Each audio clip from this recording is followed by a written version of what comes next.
Hello everyone, welcome to our program. My name is Shirley Tang. I'm a professor in the Asian American Studies program at UMass Boston. One of my areas of focus is digital storytelling.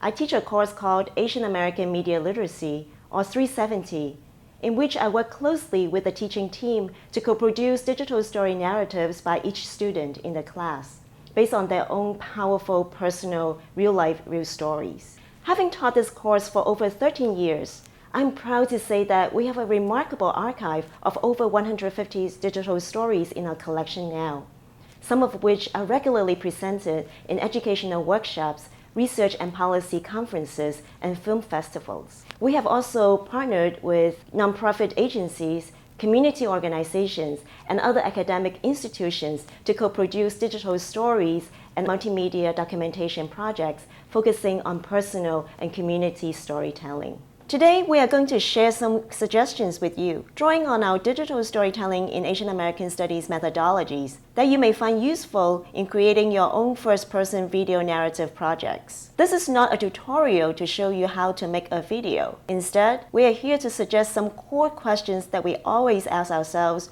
before production begins. We call this approach trifocal vision making. That is, envisioning your project as if you are wearing glasses that have 3 lenses, which you are continually using and shifting between. The first lens is intentions and audiences. What are your goals for telling your story? Who is your audience? What is your message? When making my digital story, I had 3 to 5 stories that I wanted to tell. Aside from thinking of that, I thought of the stories that needed to be told. I focused my story on talking about the mental well-being of a child that witnesses domestic violence. The question or issue that I address in my digital story is why domestic violence happened in my family, but specifically what it felt like for a child to witness domestic violence. I wanted to tell the story of domestic violence from the perspective of a child. My audience was intended for young adults, maybe someone my age or younger, that is witnessing and bearing the burden of witnessing domestic violence, and I wanted them to know that you're not alone. My goal for making the story is to take a stance against domestic violence. For those who have endured and experienced domestic violence, it's time to take the first steps towards the healing process. My first step was creating this digital story. The message of a story is, despite everything that I went through, I grew up to be independent and strong. However, also masking the pain and the burden of what I've witnessed and not knowing how to cope with my emotions. I wanted to make a point that regardless of how you look on the outside, I was not able to love myself or love others. And through this process of healing and making this digital story, I was able to take that step forward and learning to love myself and learning to let others in.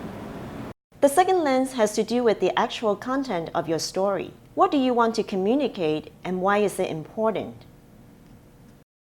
When I envisioned the content of my digital story, I asked myself if I wanted it to be a personal story about myself or someone else or both. So I decided to focus on my family experience. I really wanted to explore my dad's history and how that affected our family dynamics. I think it is also important for others to see the legacy of war, trauma, and resilience. And I wanted to communicate to the audience the need for healing for many Cambodian American families across generations. Based on the conversations that I had with my dad, I wanted to capture the emotions he felt in sharing his story with me. I did this through direct documentation of him telling his story to me, which included both audio and video recording. I wanted the content of my digital story to become a basis for meaningful dialogue about the lived realities of families from refugee backgrounds. For myself, my dad's traumatic experiences remains a legacy in my life today, but I wanted to begin to heal. The third lens is production methods and adaptations. In digital storytelling in Asian American Studies at UMass Boston, we use a lot of basic digital storytelling methods of production, including, for example, old photographs, images, text from documents, voice narration, caption narration. When I was envisioning my digital story, I looked through old boxes my parents used to store our family photographs. No one in my family looked through these boxes, but this became a hidden gem in helping me tell my family history. My digital story is a short video narrative consisting of still and moving images, sound, voice, And I also use text to emphasize important points in my digital story.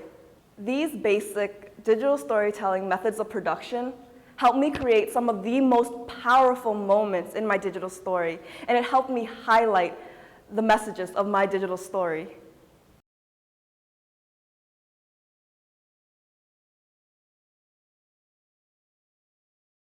We hope this approach is helpful to you. What are your stories?